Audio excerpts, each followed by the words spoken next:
아멘. 네, 오늘 우리는 고린도전서 15장을 다룰 것입니다. 물론 시간이 허락이 안 되면 다 다루기는 쉽지 않을 것입니다.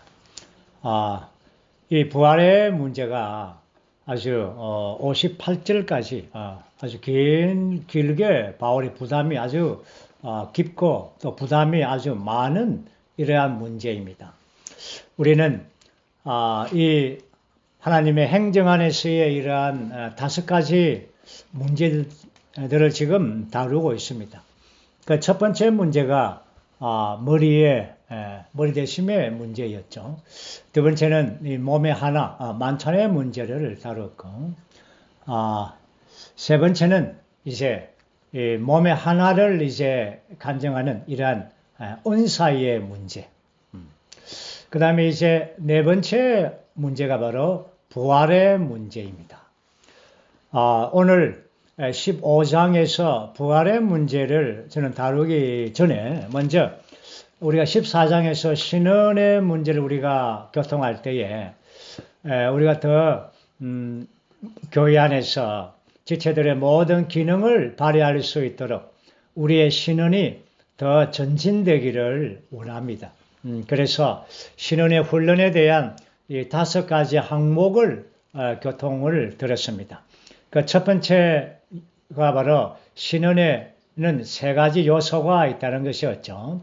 하나님 말씀에 대한 지식의 배움과 그리고 성령의 적극적인 그 영감, 그 다음에 세 번째가 하나님의 경륜에 대한 그 이상에 관하여 이러한 신원의 3 요소를 구성하고 있고, 두 번째는 우리의 영과 새로워진 생각을 통해서 이러한 살아있는 말씀을 해방하는, 그러므로 우리의 영만이 강하는 문제가 아닙니다. 신원은 영만이 강하는 것이 아니라 우리의 생각이 훈련되고 우리의 생각이 새롭게 되어서 이러한 우리의 이해력 안에서 말씀의 구변을 가져야 되는 것입니다. 세 번째가 바로 성육신의 원칙을 지키는 것이죠. 그래서 구약의 방식이나 인용의 방식이나 또 어떤 개요의 어떤 이러한 것들만 읽는 이러한 방식이 아니죠. 성육신의 원칙이라고 말할 때 이러한 사도들의 가르침의 말씀들, 특별히 금주의 이러한 사역의 말씀들을 우리가 누리고 체험해서 우리의 것으로 이제 조성되어서 우리가 내라는 사람이 1인칭으로 성육신의 원칙 안에서 그 말씀을 말해내는 것입니다. 이것은 굉장히 중요하죠. 그리고 네 번째가 우리가 본 것처럼 구약의 이스라엘 백성들처럼 절기에 모든 백성들이 다 그의 풍성을 가져오는 것처럼 한 주 동안에 누린 말씀의 재상품을 토요일에 정리해서 그것을 말하는 습관을 세우라고 이렇게 교통했습니다. 이것은 상당히 실행적으로 중요합니다.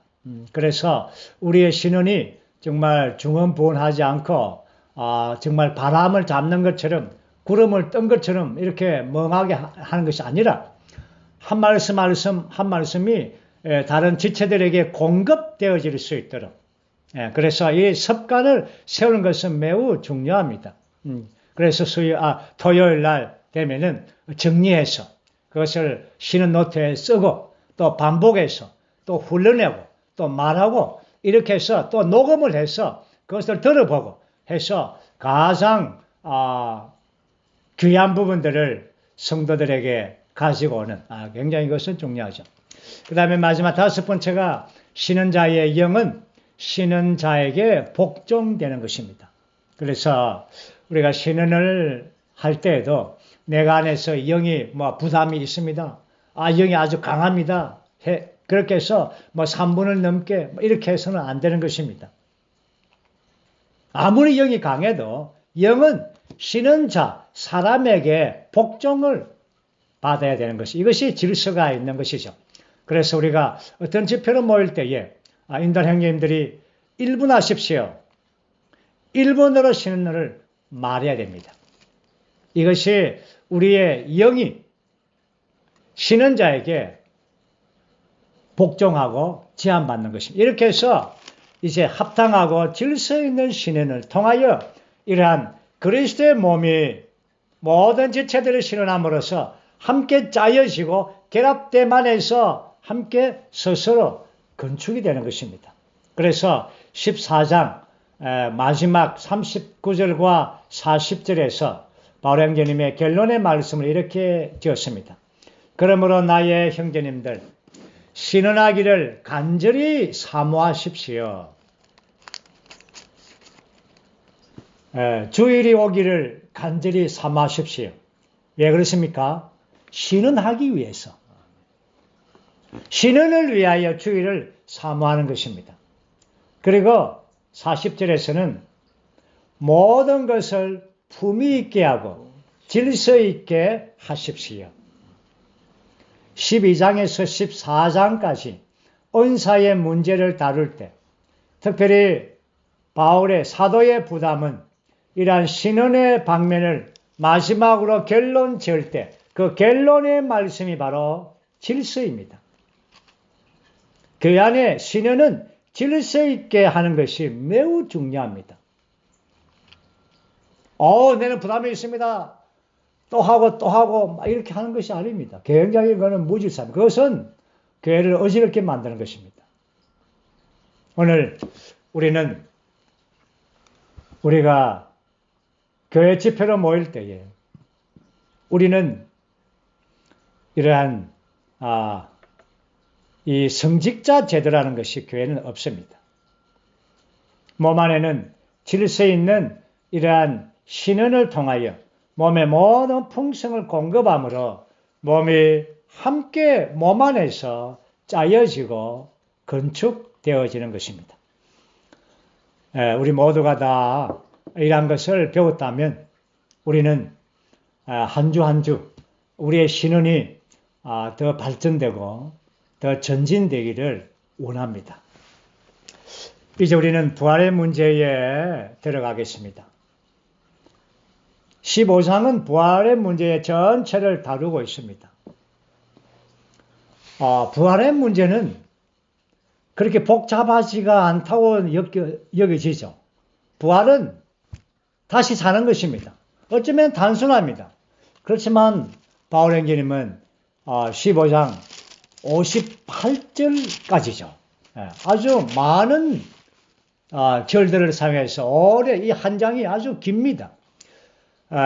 이 15장에 전체적으로 바울은 이 부활의 문제를 다룰 때에 6항목을 소항목을 나누어 주었습니다.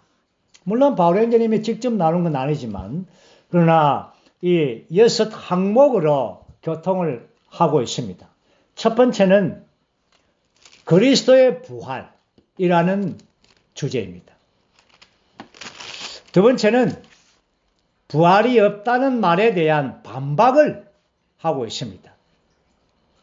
세 번째 항목은 부활의 역사를 다루고 있습니다.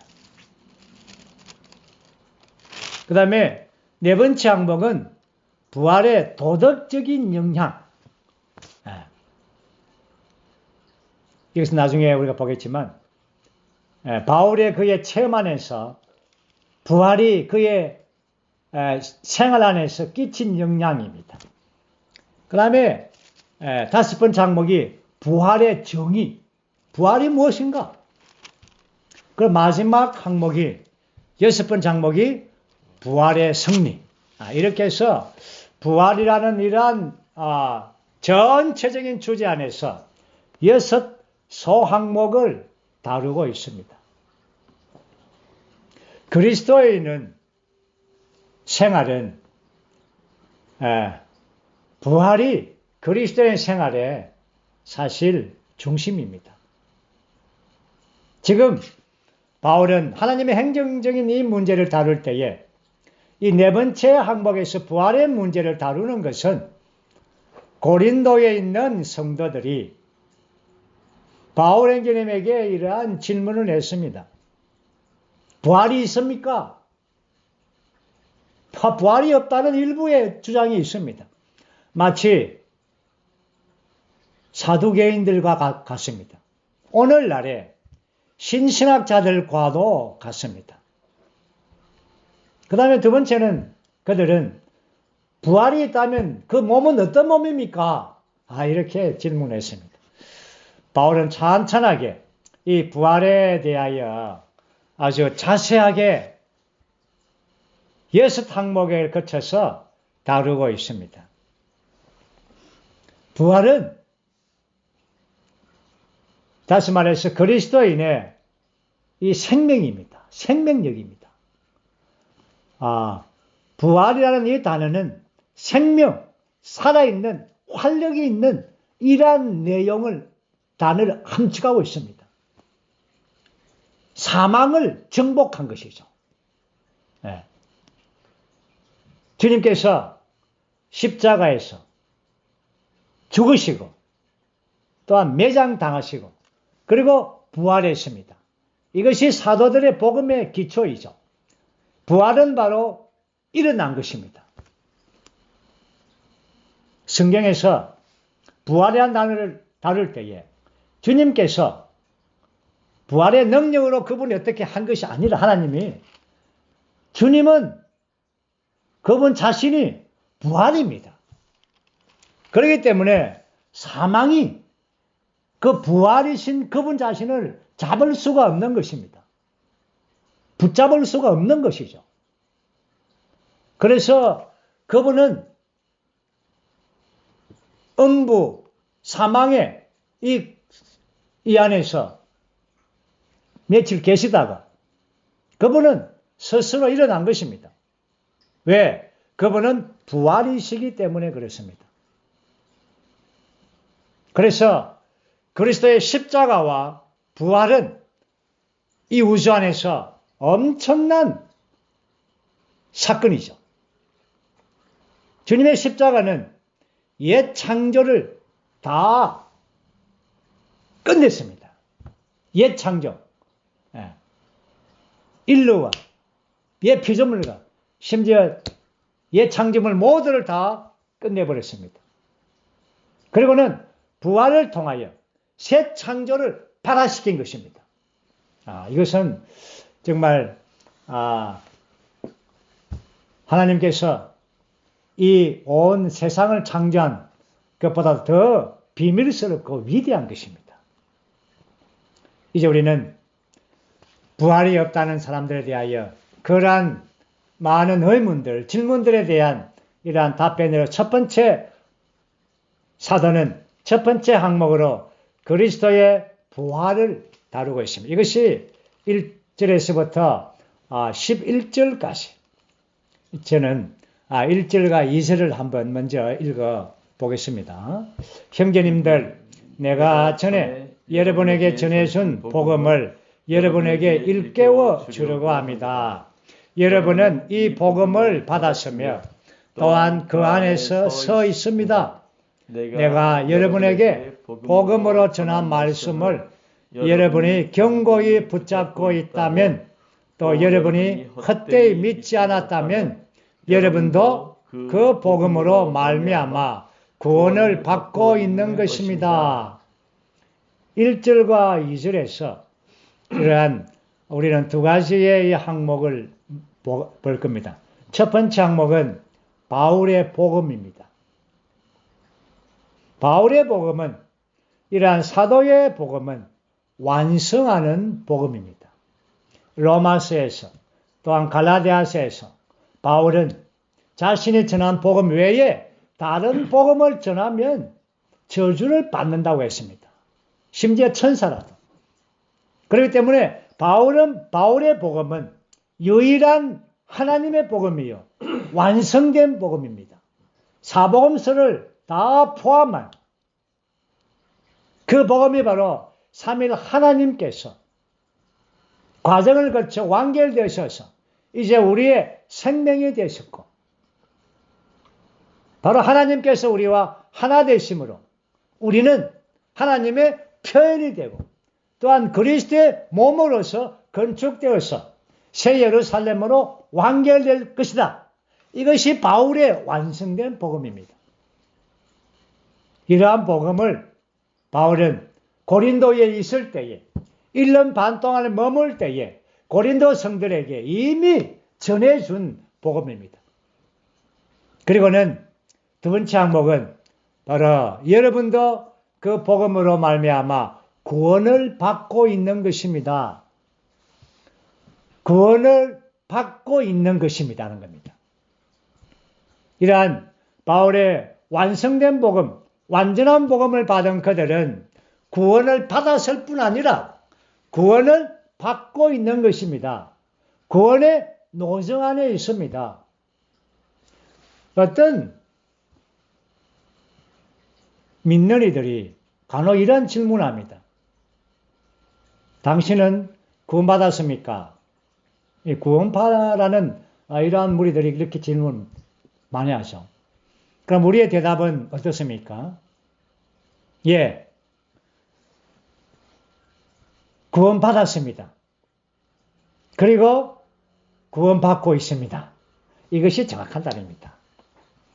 물론 우리는 그분의 이러한 구속으로 말미암아 죄와 죄들과 모든 것을 다 용서받고 구원받았습니다.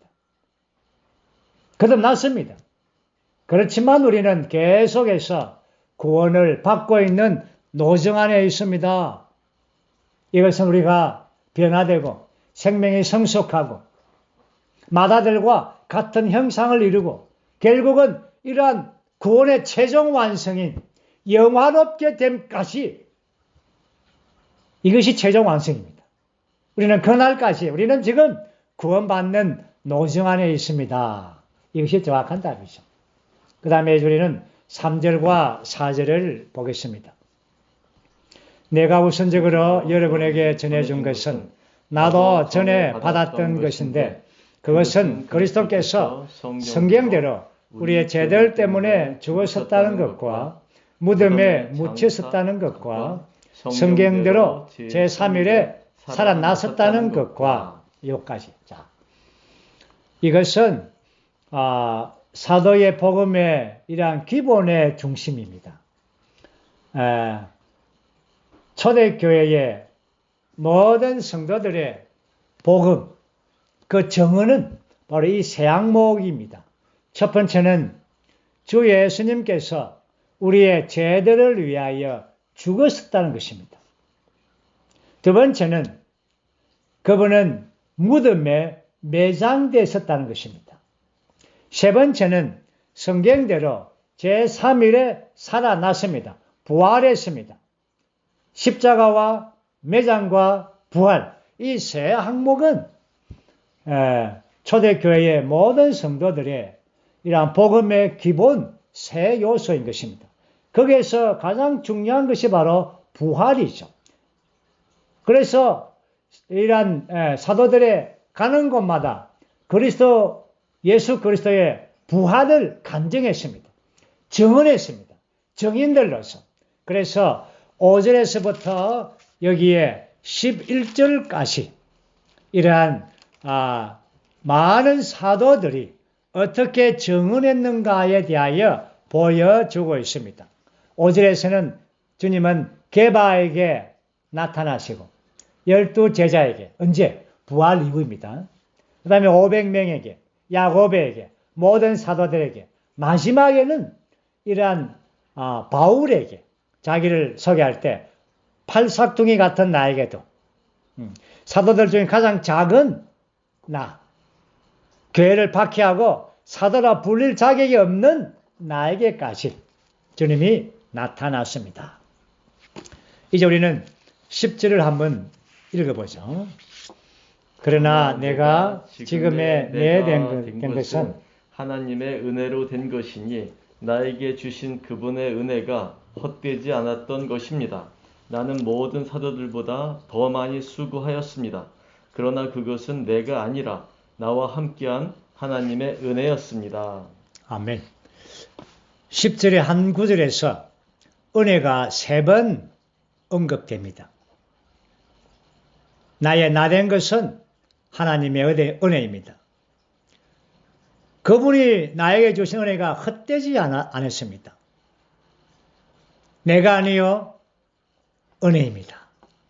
이 은혜라는 단어를 3번 썼습니다. 이것은 바로 부활하신 그리스도입니다.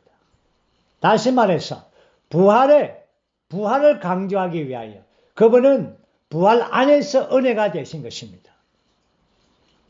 우리가 알듯이 과정을 거쳐 완결되신 삼위일 하나님이 우리의 은혜가 되신 것이죠. 이러한 생명 주는 영이 우리의 생명과 생명 공급이 되심으로 우리의 은혜가 된 것입니다. 이것이 바울의 체험이요. 우리 모두의 지금 우리의 체험인 것입니다. 바울은 갈라디아서 2장 20절에서 내가 아니요 그리스도라고 했습니다. 그런데 여기에서는 내가 아니요 은혜라고 했습니다. 바로 은혜가 부활하신 그리스도입니다. 부활의 모든 풍성으로 공급하신 것이죠. 자, 이제는 두 번째 항목으로 왔습니다. 두 번째 항목에 왔습니다. 두 번째 항목은 부활이 없다는 말에 대한 반박입니다. 12절에서부터 19절 말씀까지입니다. 다시 한 번 더 말해서 만약에 그리스도인들에게 부활이 없다면 정말 아무것도 없는 겁니다. 부활이 없다면요. 하나님도 죽은 하나님이에요. 주님도 죽은 주님이죠. 부활이 없다면. 다시 말해서 하나님의 경륜을 가장 파괴시키고 손상시키는 것이 바로 부활이 없다는 것입니다.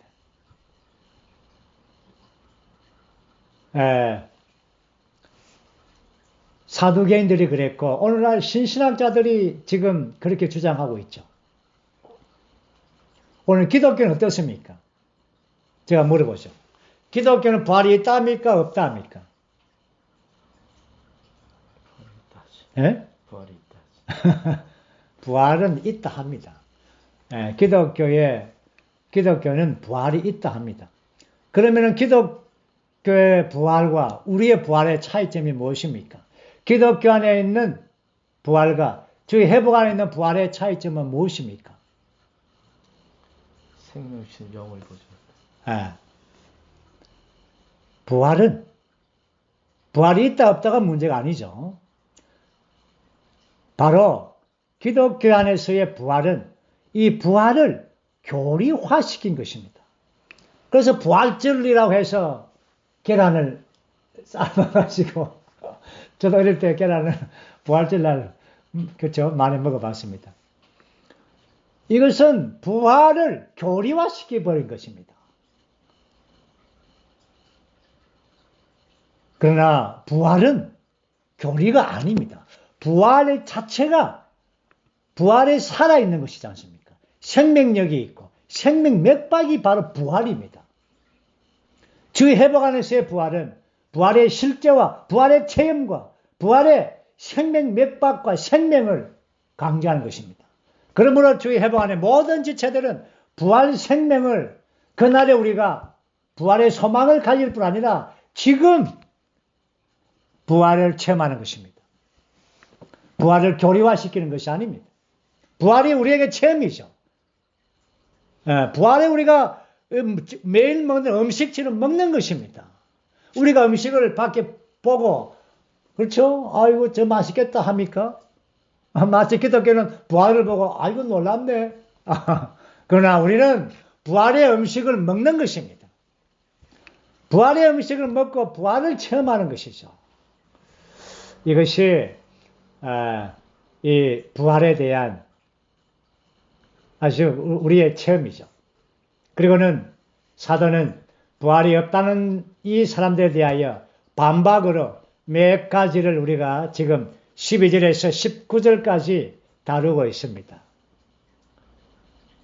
12절 그리스도께서 죽은 사람들 가운데서 살아나셨다고 선포되고 있는데 어떻게 여러분 중에 어떤 사람들은 죽은 사람들의 부활이 없다고 말합니까? 13절 죽은 사람들이 부활이 없다면 그리스도도 살아나지 못하셨을 것입니다. 아멘. 14절.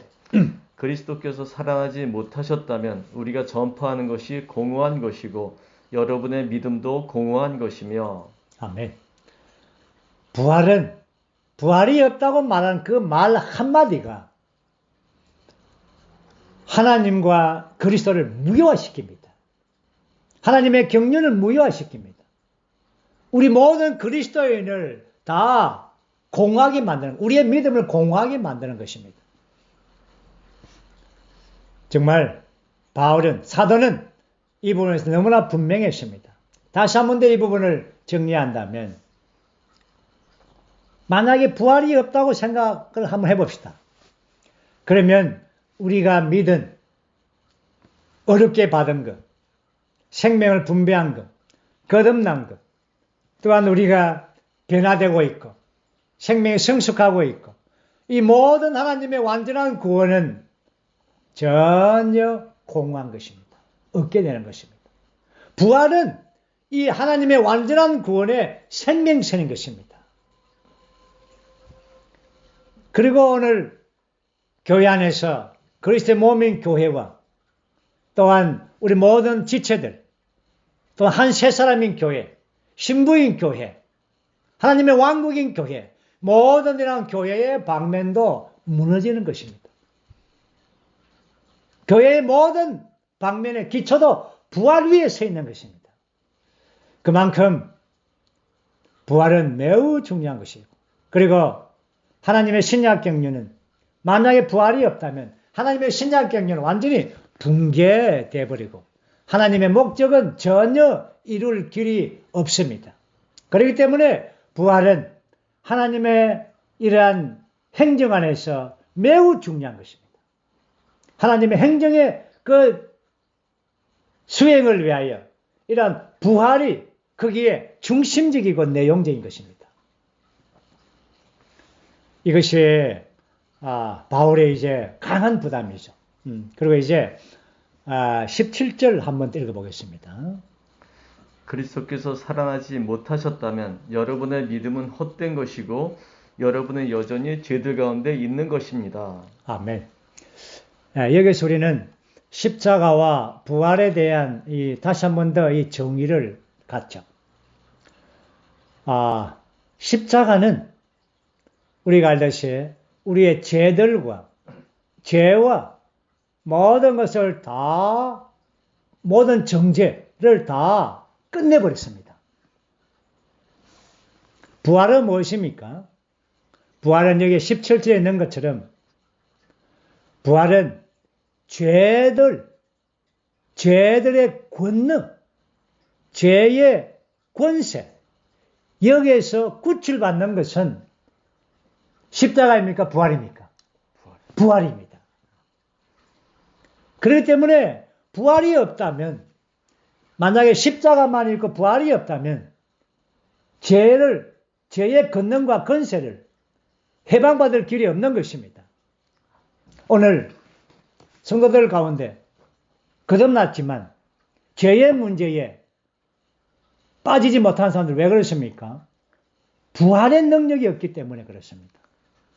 부활은 이러한 주관적이고 체험적이고 매일의 우리의 구원을 이루어내는 것입니다. 바울 로마서 8장 2절이죠. 생명의 영의 법이 죄와 사망의 법을 이깁니다. 무엇입니까? 이 법이 부활인 것입니다. 부활 안에 있는 생명이죠.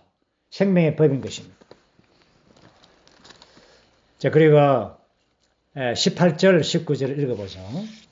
그렇다면 그리스도 안에서 잠든 사람들도 멸망한 것입니다. 그리스도 안에서 우리가 바라는 것이 단지 이 세상 삶에만 있다면 우리는 모든 사람 가운데 가장 불쌍한 사람입니다. 그렇습니다.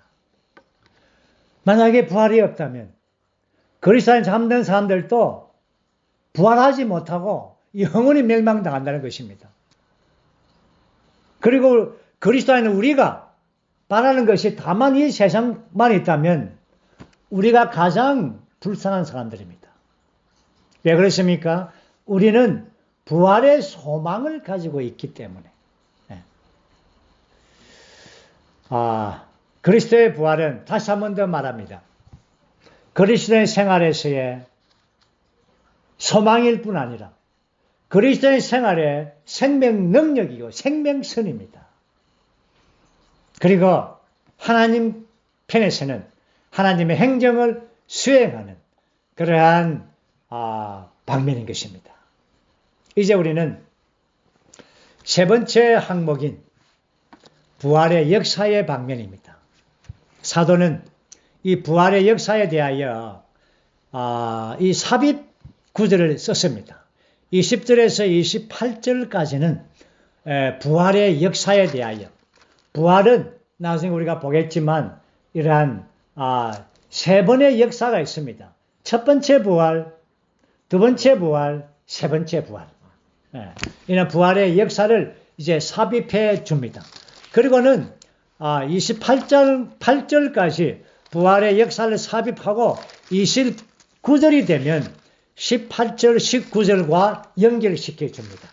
우리가 18절에서 그리스도 안에서 잠든 사람이 멸망당하는 것입니다. 부활이 만약 없다면. 그리고 29절에서 그렇지 않다면 이라고 이제 계속해서 진행하죠. 그러므로 20절에서 28절까지는 이러한 바울의 이러한 전개에서부터 삽입절로서 준 겁니다. 그것이 바로 부활의 역사입니다. 부활의 역사가 몇 가지라고요? 세 가지. 네, 세 가지입니다. 자, 이제 그것을 볼 것입니다. 자, 이제 우리는 20절.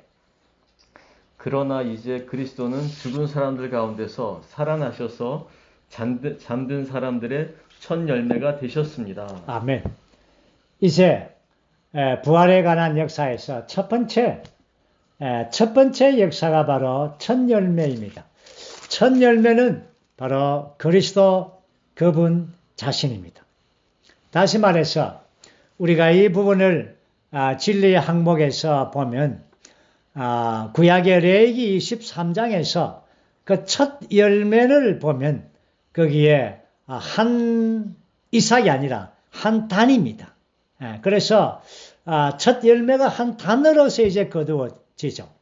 그리고 주님께서 부활할 때에 안식 후 첫날 부활할 때에 거기에 주님과 또한 한 단위 저 지체가 부활됩니다. 이분 참 성경 가운데 가장 비밀하고 어려운 이러한 구절이죠.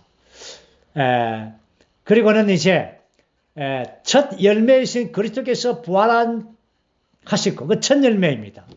왜? 그분은 몸의 머리이시기 때문에 그렇습니다. 머리이신 분이 먼저 부활했으면 몸도 당연히 부활하는 것입니다. 그래서 이제 두 번째 부활이 바로 몸인 교회의 부활인 것입니다. 몸인 교회의 부활을 다루기 전에 바울은 이 부분을 다루면서 또 자세하게 이러한 방면을 설명합니다. 21절과 22절 한번 읽어보죠. 죽음이 사람을 통하여 왔기 때문에 죽은 사람들의 부활도 사람을 통하여 왔습니다. 아담 안에서 모든 사람이 죽은 것 같이 그리스도 안에서 모든 사람이 살아나게 될 것입니다. 이것입니다. 두 번째 부활이 있다는 것이죠. 두 번째 부활은 바로 몸입니다.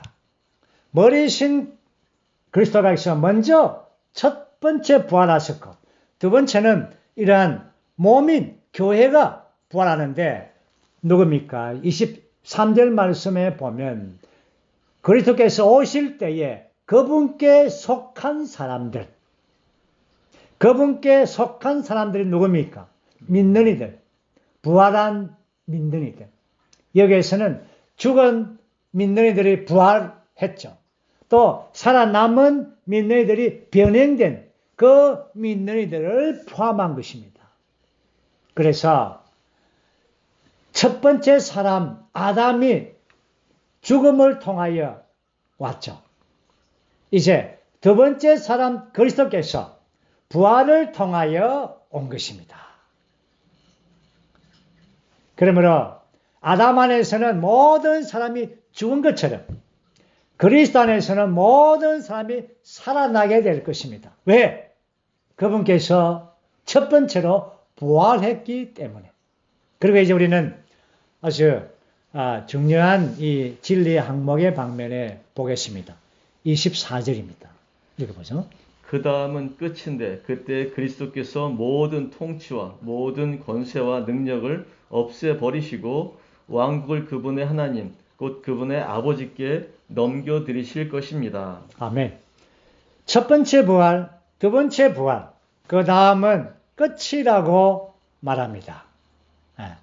여기에서 이제 세 번째 부활을 언급하기 전이죠.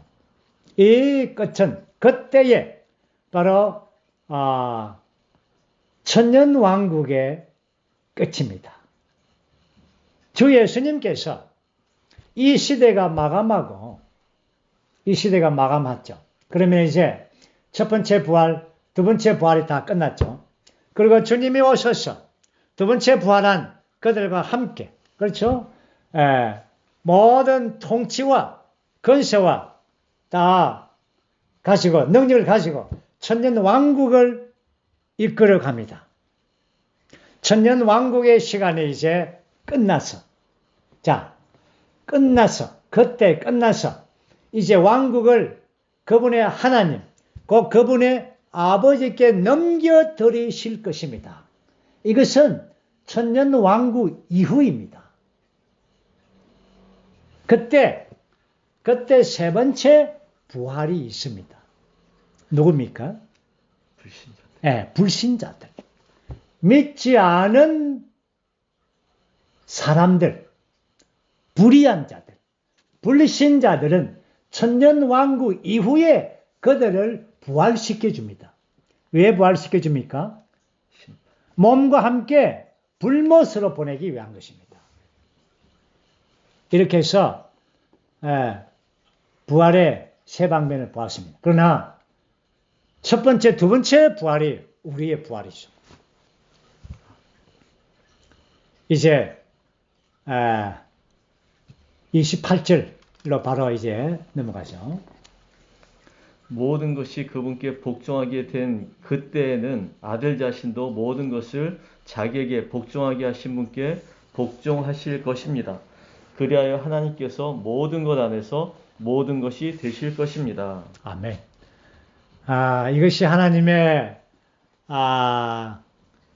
행정적인 수입, 다 완성이 된 절입니다. 모든 것이 그분께, 그리스도께 복종된 그때에 그 아들 자신은 자기에게 복종하신 분께 이제 복종합니다. 이게 하나님의 행정입니다. 고린도 전서 우리가 앞에서 보았듯이 하나님의 행정의 이러한 순서가 뭡니까? 하나님은 그리스도의 머리시고 그리스도는 남자의 머리이고 남자는 여자의 머리입니다. 이것이 하나님의 행정적인 순서이죠. 그래서 에베소서 1장 10절 말씀 보면 만물을 그리스도 안에서 그리스도의 머리 되심 안으로 통일되게 하는 것입니다. 천년왕국 안에서 완전히 통일되게 할 것입니다. 그리고 천년왕국이 끝나면 그분께서 모든 것을 하나님께 모든 것을 넘겨드리는 것입니다. 왜 넘겨드립니까? 왜? 하나님의 그 행정의 완성이죠. 우리가 봤듯이 하나님은 그리스도의 머리입니다. 이것이 하나님 행정 아닙니까? 이것이 하나님의 통치 행정의 완성입니다. 그래서 그리스도는 천년왕국 이후에 모든 만물이 그래서 발 아래 다 복종된 그 우주를 하나님께 넘겨드리는 것입니다. 그러므로 하늘과 새 땅에서는 모든 것이 하나님의 행정적인 통치 안에 들어오게 되는 것입니다. 이것이 고린도 전서입니다. 부활을 통해서 일어나는 겁니다. 부활하신 그리스도에 의해서 모든 우주가 만물이 그 발 앞에 복종되게 하는 것입니다. 주님은 이 땅에서 이러한 하나님의 행정적인 통치를 알았기 때문에 그분은 절대적으로 아버지께 복종했습니다. 죽기까지 순종했습니다. 오늘 교회는 어떻습니까? 이제 교회를 통하여 온 만물이 다 그리스도의 발 앞에 복종하는 날이 오게 될 것입니다. 지금은 때가 안 차서 많은 배역과 거스름과 무질서가 온 땅에 있지만, 그러나 때가 찬 경륜 안에서 하나님의 통치의 행정이 수행되고 완성되는 때가 올 것입니다. 이것이 15장에 있는 24절과 28절을 연결해서 이러한 부활에 관한 역사를 다루면서 이 하나님의 행정의 이 통치의 이 우주적인 이러한 방면들을 사도는 설명하고 있는 것입니다. 이제 우리는 네 번째 부활에 대한 네 번째 항목입니다. 이것은 바로 부활의 도덕적인 영향입니다. 제목이 좀 색다르죠. 도덕적인 영향. 자, 이제 이 부분은 우리가 천천히 보죠. 다시 말해서 제가 앞서 말했듯이 29절은 18절의 연속입니다. 부활이 없다면 그리스도 안에 잠든 사람들도 계속적으로 부활하지 못하고 일어나지 못하고 멸망당하게 될 것입니다. 이 말입니다. 그렇지 않다면 말하면서 29절 한번 읽어보죠. 그렇지 않다면 죽은 사람들을 대신하여 침례를 받는 사람들은 무엇을 하는 것이겠습니까? 죽은 사람들이 실제로 살아나지 못한다면 왜 그들을 대신하여 침례를 받겠습니까? 아멘. 그 당시에 초대 교회 안에서는 이러한 믿었는데 침례를 받지 못하고 죽은 이들이 있으면 그의 친척과 또한 친구들 아주 가까운 사람들이 그 죽은 사람을 위해서 살아있는 사람이 대신 침례를 받는 그런 실행을 했는 이런 창을 볼 수가 있습니다. 물론 이것은 사도들의 가르침이 아니고 또한 교회의 전체적인 공식적인 실행이 아닙니다. 개별적인 어떤 이러한 실행을 했던 것 같습니다. 그러나 개별적인 실행을 할 적에 그들이 그 실행을 하는 목적이 무엇입니까? 부활입니다. 그가 침례를 받음으로 주님 오실 때에 부활할 그런 소망을 가지고 그렇게 침례를 받아준 겁니다. 그렇죠? 대신한 것이죠. 다시 말해서 우리가 침례라는 것이 무엇입니까?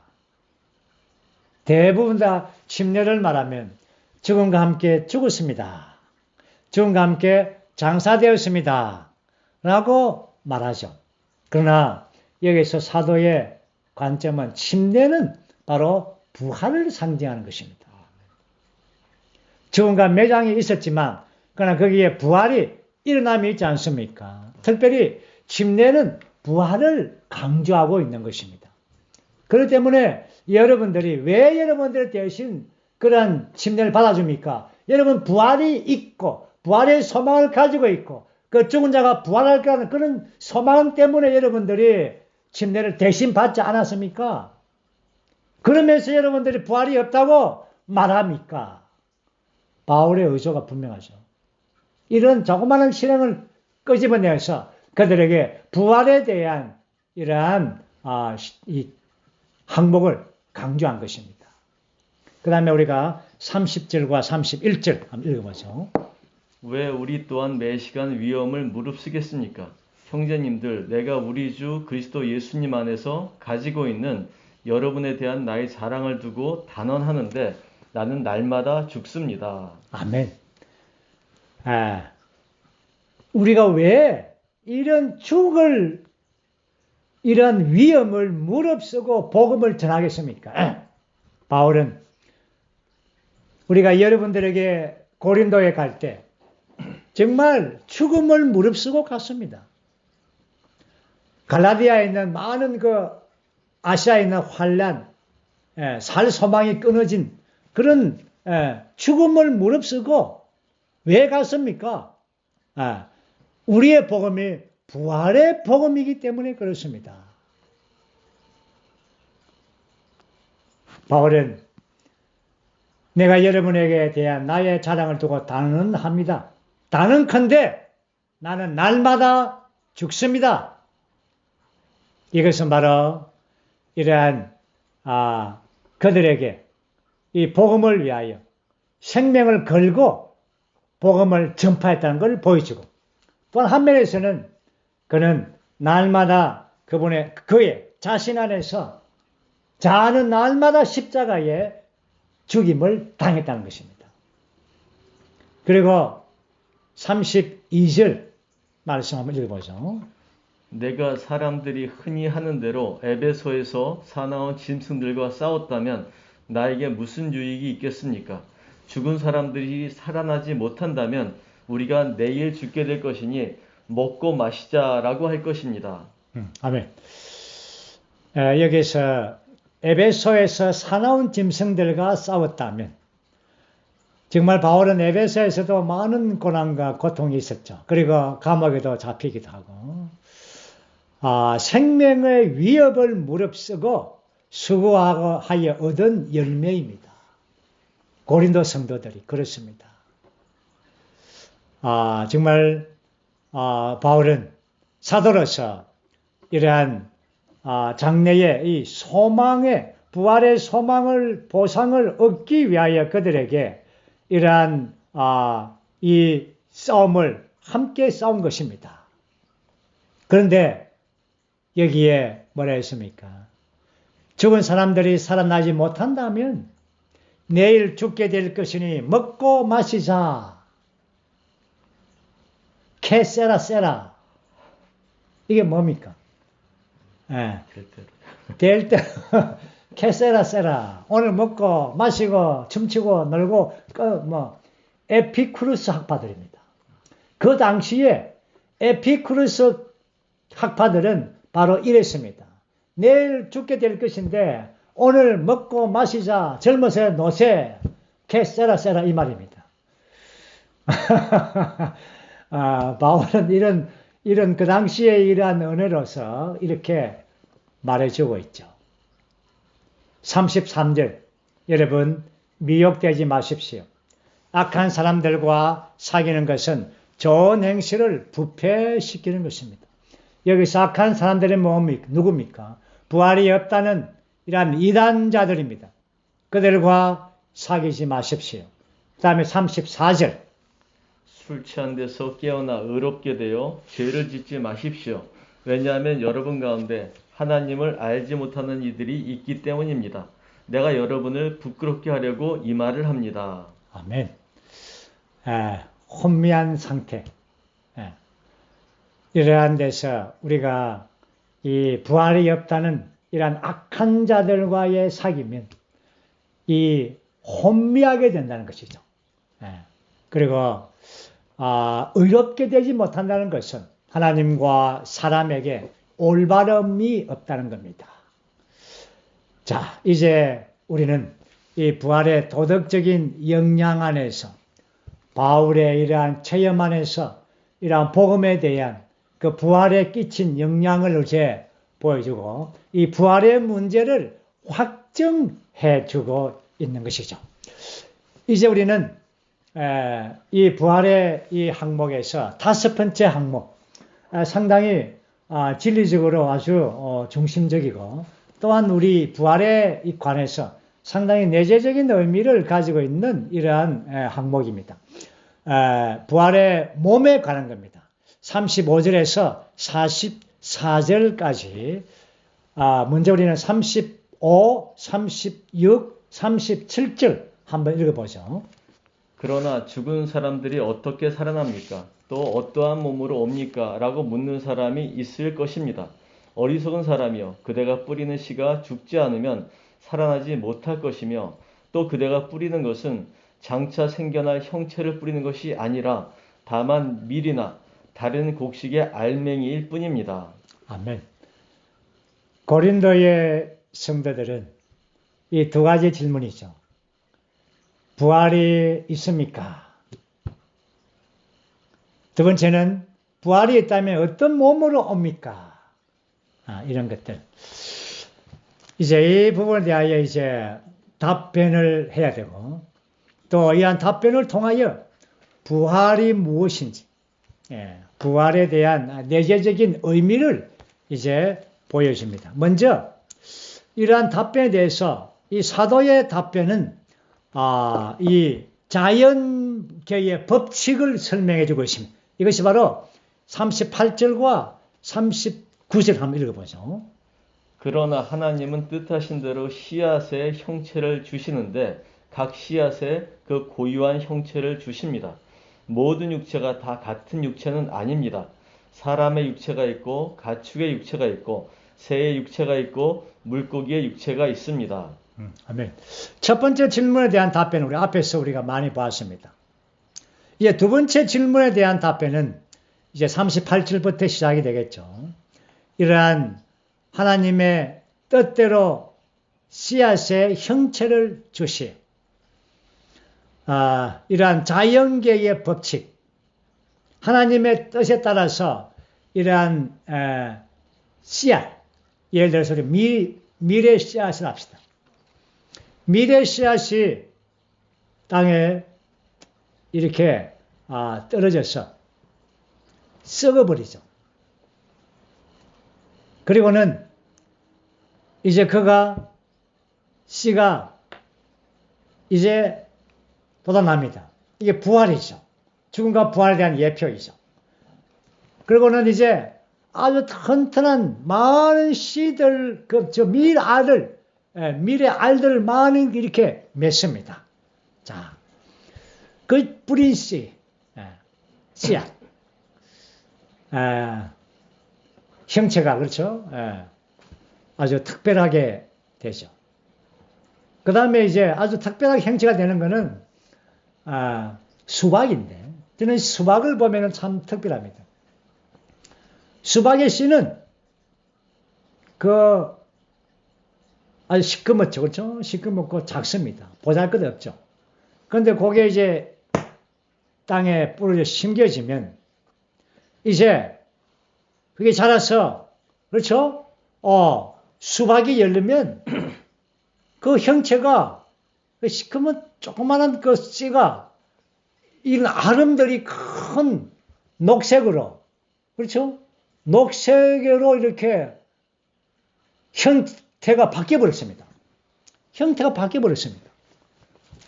그리고는 잘라보면은 밝았습니다. 어떻게 그 수박의 씨 안에 그게 있었습니까? 전혀 우리는 상상을 못했죠. 그러나 그 씨가 죽고 부활함으로 또 다른 형태가 나는데 그 수박의 형태가 어마어마하게 클 뿐 아니라 그 색깔과 맛과 모든 것이 달라진 형태로 나왔습니다. 모든 그 형체가 다 달라집니다. 부활의 형체도 이렇습니다. 40절을 보면 하늘에 속한 형체도 있고 땅에 속한 형체도 있습니다. 그런데 하늘에 속한 형체의 영광이 서로 또 다릅니다. 땅에 속한 형체의 영광이 다르듯이. 그렇죠? 땅에 속한 형체를 보면은 사람의 육체와 가축과 물고기와 새와 우리 집에 있는 저 구피 다 이 형체들이 다 다릅니다. 그렇죠? 그런데 하늘에 속한 형체도 다 다르다는 것입니다. 그리고는 해의 영광이 다르고 달의 영광이 다릅니다. 별들의 영광도 다릅니다. 왜냐하면 별과 별의 영광이 다릅니다. 그리고 42절에 이제 결론적으로 죽은 사람들의 부활도 이와 같습니다. 형체가 바뀐다는 겁니다. 썩을 것으로 부러져 썩지 않을 것으로 살아나고 욕된 것으로 부러져 영광스러운 것으로 살아나며 약한 것으로 부러져 능력 있는 것으로 살아납니다. 우리가 이런 육신의 몸, 혼적인 몸, 이것은 바로 썩을 것이고 욕된 것이고 약한 것입니다. 그렇죠? 그러나 부활 생명이, 하나님의 생명이 우리 안에서 그 생명이 자라서 변화되어서 성숙되어서 우리가 부활의 몸을 입게 되면은 형태가 달라지는 것입니다. 와, 얼마나 큰 소망입니까? 이런 행태가 아니고 이런 쭈글쭈글한 행태가 이제 없어지겠죠. 정말 어마어마한 행태로 바뀌는 것입니다. 오늘 이제 결론으로 혼적인 몸으로 부르져서 영적인 몸으로 살아납니다. 혼적인 몸이 있는 것이라면 영적인 몸도 있는 것입니다. 우리는 정말 이러한 몸을 기대하고 소망합니다. 주님께서 이 땅에 이러한 미리 맛봄의 변행산에서의 어떤 표현이 있었죠. 이제 그러한 영적인 몸이 영적인 몸으로 변형되어서 그날 그렇게 되면 우리는 왕국 안에 있는 이러한 해와 같이 그렇죠? 빛처럼 빛나게 될 것입니다. 물론 우리가 여기에서 해의 영광과 달의 영광과 별들의 영광, 또 별들도 각각의 그 영광이 달라지겠죠. 그러나 어쨌든 우리는 이러한 비천한 몸이 아니고 그 영광의 몸, 변형의 몸, 부활의 몸을 우리가 갖게 될 것입니다. 이것이 우리의 소망이죠. 우리가 이를 위하여 지금 우리가 여기에 있고 교회 생활하고 주님을 누립니다. 이 세상 것들은 다 지나갑니다. 명예와 재물과 건강과 모든 것 다 지나갈 것입니다. 그러나 우리 안에 있는 그리스도만이 영광의 소망으로서 영광스러운 몸으로 우리가 부활 안에 살아날 것입니다. 이것이 우리가 얼마나 놀랍습니까?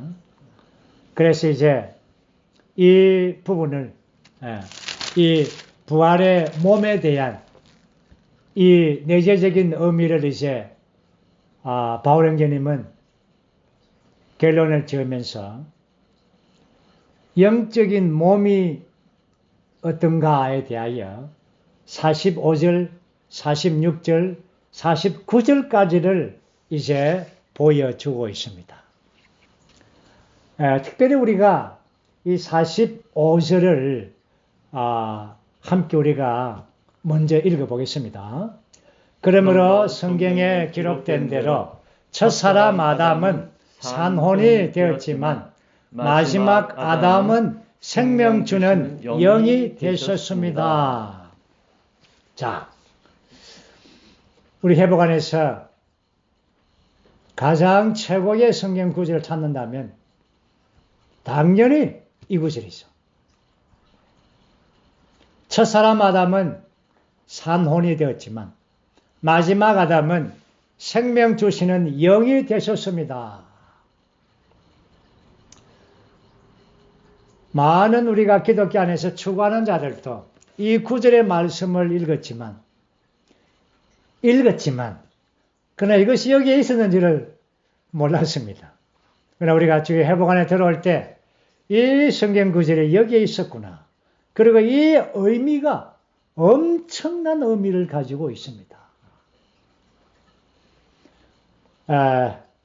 시간이 많지 않기 때문에 저는 이 부분은 간단하고 다음 시간에 16장을 다루면서 이 부분을 더 많이 강조할 것입니다. 제가 조금만 다루는 것은 이 생명 주시는 영은 바로 그분의 부활 안에서 영적인 몸을 가지신 생명 주는 영이 되셨다는 것입니다. 그래서 그 생명 주는 영은 믿는 이들 안에 들어와서 생수가 근원이 되어서 우리 안에서 생수의 강들로 흘러나오게 하기 위한 것입니다. 그리고 이 생명 주는 영은 이 안에 그리스도의 인성과 그분의 인성의 모든 요소들과 또한 그분의 신성과 그분의 역사와 그 모든 것들이 다 이 안에 포함되어 있습니다. 그래서 바울은 빌립보에서 예수 그리스도의 그 영에 넘치는 공급, 예수 그리스도의 영이라고 말합니다. 우리는 이 생명 주는 영이 오늘 부활 안에서 그분이 부활을 통하여 이루어진 것입니다. 산출된 것입니다. 그분은 왜 부활하셨습니까? 생명 주는 영이 되시기 위하여. 그분은 육체가 되심으로 구속을 이루었습니다. 이제 생명 주는 영이 되셨습니다. 하나님은 두 번 되셨습니다. 육체가 되셨고 생명 주는 영이 되셨습니다. 다시 말해서 이러한 생명 주는 영은 우리의 영 안에 우리와 연결되고 우리 안에 들어오기 위해서 생명 주는 영이 되신 것입니다.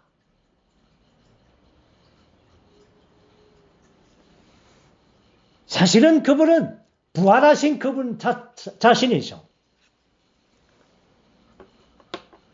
이 생명 주는 영은 영적인 몸을 가지신 분입니다. 비밀합니다. 비밀합니다. 주님은 사도들에게 그 영적인 몸을 보여주었습니다. 비밀합니다. 정말 우리가 이거는 정말 우리가 설명할 수가 없습니다. 그날에는 모든 것이 분명하게 드러날 것입니다. 그러나 우리가 아는 것은 그 영적인 몸을 입으신 그 생명주는 여기신 그분이 우리 안에 있다는 것입니다. 우리 안에 있다는 것입니다. 그래서 바울은 내게 사는 것이 그리스도라고 이렇게 담대하게 선포했습니다. 그 생명주는 영이 영적인 몸을 입고 있기 때문에 그분은 그리스도가 되지 우리 안에서 그리스도로 사시는 것입니다. 부활하신 그리스도가 우리 안에 오신 것입니다. 할렐루야. 이것이 부활에 의해서 이루어진 것입니다. 그렇기 때문에 이러한 부활에 관한 잠은 너무나 깊고 너무나 풍성하고 정말 저는 오늘 여기서 마치겠습니다. 시간이 되었습니다. 다음 시간에 16장을 다루면서 이러한 부분을 좀 더 다루기를 원합니다. 주님을 찬양합니다.